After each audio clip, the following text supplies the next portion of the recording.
পরীক্ষায় যার যে বয়স এখন আছে এখানে, আমার যা বয়স আপনার যা বয়স, এই বয়সে যা যা করছি এখন হিসাব করেন। ছোটবেলায় কই মাছের কাঁটা গলার মধ্যে ঢুকছিল, তখন ক্লাস 2তে পড়ি। এরকমের একটা ঘটনা মনে আছে কিনা? মনে নাই? অন্যের বাড়ির আম পাড়তে গিয়া বাড়িওয়ালার সামনে পড়ছিলেন, 2টা থাপ্পড় দিছিল, এইসব কথা মনে আছে না? আছে কিনা? এই ছোট্ট ছোট্ট কথাগুলি, কোন পুকুর পরে আসার খাইছিলাম, কেডা মারছিল, সেই ছোট্টবেলা থেকে এই পর্যন্ত এই ছোট্ট কথাগুলি যদি মনে থাকে, তাহলে বড় বড় পাপ কি কি করছেন তা মনে নাই? তাহলে নিজের হিসাব নিজে করো।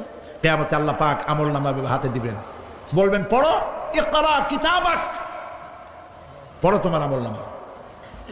তুমি তোমার হিসাবের জন্য আজকে তুমি নিজেই যথেষ্ট। পড়ে দেখো কি করছো। ইন্না লিল্লাহি ওয়া ইন্না ইলাইহি রাজিউন।